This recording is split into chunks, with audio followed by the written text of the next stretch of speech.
Halo sahabat inovasi, jumpa bersama saya Irni Novita dari Badan Litbang Provinsi Sumatera Selatan dalam acara One Day One Innovation. Satu hari, satu inovasi, tiada hari tanpa inovasi. Sahabat inovasi, saat ini inovasi menjadi sebuah harusan. Dunia terus berubah, maka kita harus adaptif dan inovatif. Untuk menginspirasi, kami hadir dengan para inovator hebat dengan inovasi-inovasinya dalam acara One Day One Innovation. Sahabat inovasi, sejatinya olahan makanan dari ikan itu sangat menyenangkan. Artinya kalau kita berbicara makanan khas Palembang, tentunya semua Anda sudah kenal, yaitu pempek khasnya dari Palembang dengan bahan baku utama ikan.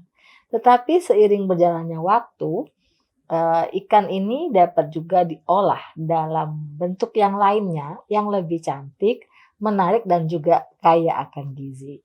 Apa saja itu? Berbicara mengenai olahan kudapan serba ikan, telah hadir di studio podcast kami Ibu Melinda Febrianti SPI yang merupakan penyuluh perikanan dari Balai Riset Perikanan, Perairan Umum, dan Penyuluhan Perikanan yang wilayah kerjanya itu di Kabupaten Banyuasin. Apa sih istimewanya ikan-ikan ini sehingga perlu untuk dibuat sesuatu yang lebih enak untuk dimakan dan dipandang? Langsung saja kita sapa narasumber kita pada kesempatan kali ini, Ibu Melinda. Selamat datang di acara kami, Bu, One Day One Innovation. Terima kasih Mbak atas undangannya. Bagaimana kabarnya hari ini? Alhamdulillah sehat. Sehat ya? Sehat. Masih bekerja, beraktivitas walaupun dalam masa pandemi Covid ya? Iya, masih beraktivitas Masih seperti beraktivitas, biasa. baik. Nah, karena berbicara mengenai ikan dan Ibu juga merupakan penyuluh perikanan, apa sih Bu yang melatar belakangi terinspirasi dengan inovasi ini? Jadi saya sebagai penyuluh perikanan itu sering melakukan kunjungan ke pelaku utama atau ke kelompok perikanan. Nah, ketika kami bercerita atau bertukar informasi, itu seringkali para pelaku utama itu mengeluhkan anak-anak mereka itu sulit untuk makan ikan, apalagi dalam bentuk utuh. Jadi mereka itu menginginkan adanya suatu olahan makanan, terutama kudapan yang berbahan ikan, bernilai gizi dan tidak repot untuk mengolahnya. Gitu. Sehingga saya berinovasi untuk melakukan olahan-olahan ikan. Sebenarnya ini olahan-olahan ini sudah lama kita kenal, gitu ya, tapi tidak berbahan ikan. Gitu. Nah, saya berpikir kalau makanan ini kan anak-anak suka, bentuknya menarik, gitu ya, dan rasanya manis. Gitu. Apa salahnya kalau kita tambah ikan, jadi anak-anak bisa makan kudapan yang bergizi, gitu ya. Nah, kenapa tertarik dalam bentuk ini apa ya? Ada kue kering dan juga kayaknya brownies, kemudian strudel. Kenapa sih tertariknya dengan bentuk-bentuk ini atau varian ini? Sekarang ini kan ada kecenderungan anak-anak itu mengkonsumsi makanan yang kekinian. Makanan yang kekinian, kemudian nanti mereka akan share di media sosial mereka, gitu ya. Kemudian bercakap-cakap dengan teman sebaya mereka kan, oh saya sudah makan ini ya. Jadi kalau makanan kekinian, saya rasa anak-anak itu akan lebih cepat menerima inovasinya. Gitu. Padahal mereka tidak menyadari bahwa di balik makanan itu ada ikannya. Gitu.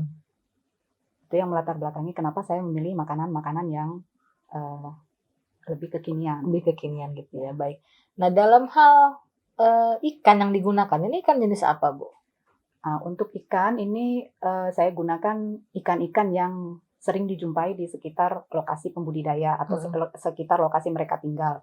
Untuk olahan yang saya bawa ini ada ikan gabus dan ikan patin. Nah, ini juga sejalan dengan program pemerintah Kabupaten Banyuasin yang sedang mengembangkan budidaya ikan gabus. Gitu. Karena ikan gabus ini kan sekarang sudah mulai sulit didapatkan. Betul. Jadi dengan adanya budidaya, masyarakat itu bisa mendapatkan ikan gabus sesuai ukuran yang mereka kehendaki. Nah, saya berpikir bahwa ikan gabus ini kan biasanya kita olah menjadi makanan yang sudah kita kenal lah seperti pempek atau pindang ya, makan makanan berupa lauk pauk ya. Nah, jika budidaya ini sudah berkembang, maka akan terjadi, excess supply atau, eee Surplus lah ya? iya, surplus hasil tangkapan. Nah, untuk itu kita harus sudah mengantisipasinya mau diapakan ikan ini. Nah, dengan adanya olahan berbahan gabus ini, diharapkan bisa memberikan nilai tambah pada hasil perikanan berupa budidaya gabus tadi. Mhm. Nah, dalam hal penggunaan ikan gitu ya, gabus ataupun patin itu langsung ditambahkan pada adonannya atau bagaimana? Nah, untuk, pengolahan kita perlu melakukan preparasi yang cukup, teliti ya, karena kalau berbahan ikan ini maka, dalam pemikiran orang-orang tuh pasti baunya amis, Betul.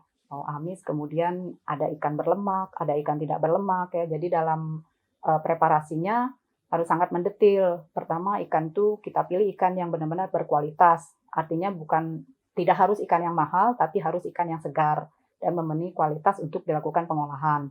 Kemudian kita lakukan, pemotongan, atau penyayangan itu segera setelah diangkat dari air Hmm, untuk mencegah kerusakan atau, betul.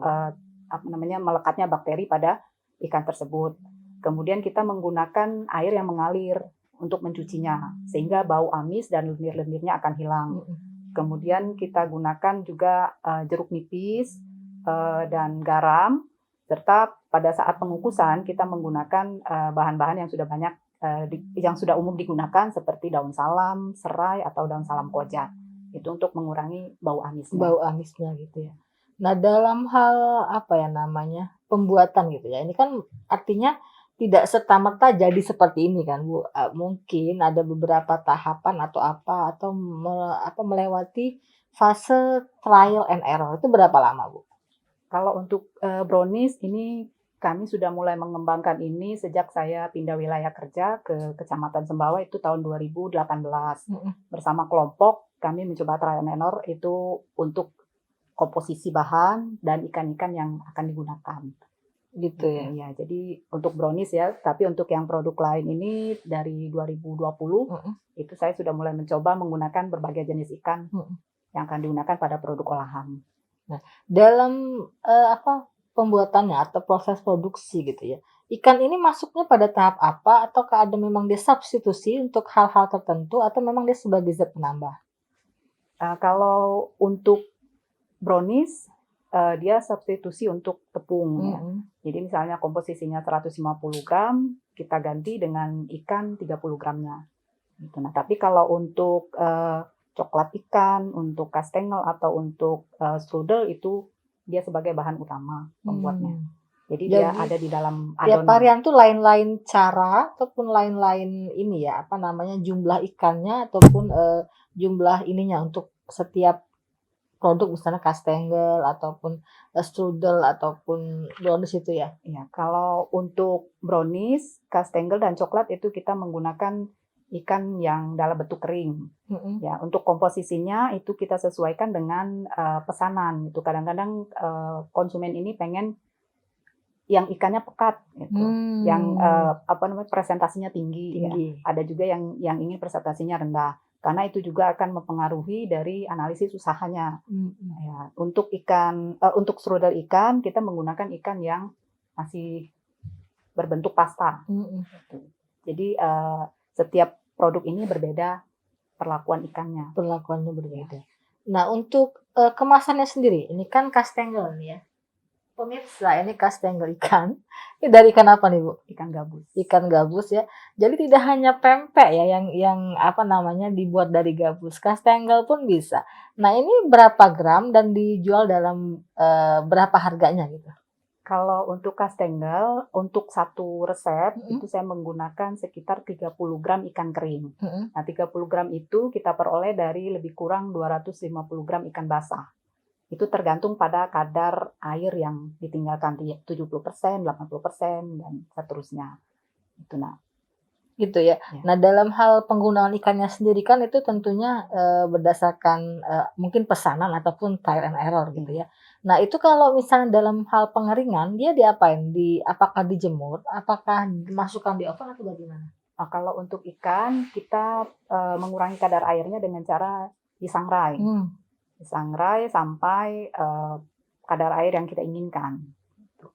Semakin kering itu akan mempengaruhi kualitas produknya. Kadang-kadang kita ingin yang lembut, kalau terlalu kering kadang-kadang rasa ikannya akan berubah, itu karena overcooking ya. Jadi proses pengeringannya biasanya cuma dengan disangrai.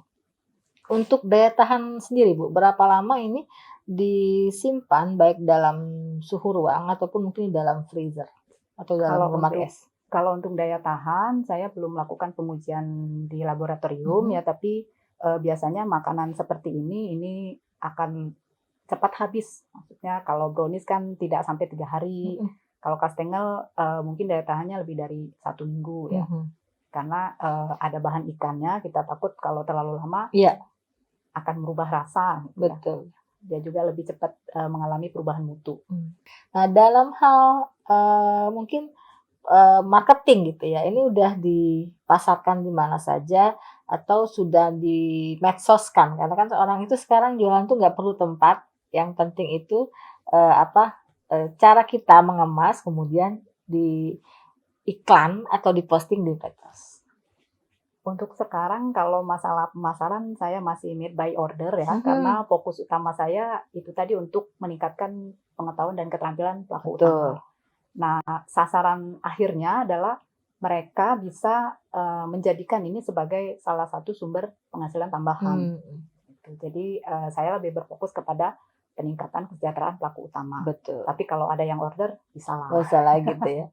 Dan ini sudah dibentuk kelompok usaha bersama atau bagaimana Bu dengan ibu-ibu yang dari Banyu Asin gitu? Ya. Jadi kalau untuk pengolahan ikan ini ada namanya kelompok pengolahan dan pemasaran hasil perikanan atau Poklasar. Mereka nih biasanya sudah mempunyai produk sendiri, tapi kebanyakan produknya itu masih berbentuk yang sudah dikenal umum lah seperti pempek, tekwan, model ya. Jadi dengan adanya inovasi-inovasi ini, saya harap mereka itu lebih memiliki variasi produk yang mereka jual. Baik. Nah, dalam hal kendala ini, apakah sepanjang berjalannya 2020 sampai 2 tahun ini ya, kendala apa yang dirasakan berarti dan bagaimana cara Ibu mengatasinya? Kendala ini sebenarnya lebih banyak ke taste dari konsumen ya. Kadang-kadang komplain gitu ya dari konsumen.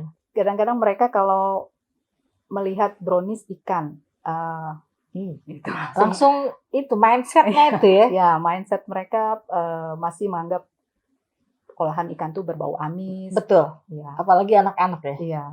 Jadi kendalanya ya di situ. Makanya untuk mengatasi itu kami bekerja sama dengan Dinas Perikanan. Ada namanya program gerakan memasyarakatkan makan ikan atau gemar ikan. Jadi dengan kegiatan gemar ikan kami mengintroduksi atau memperkenalkan produk-produk olahan ini seperti di kelompok binaan saya itu ada membuat brownies ikan kukus, es krim ikan, sama nugget ikan.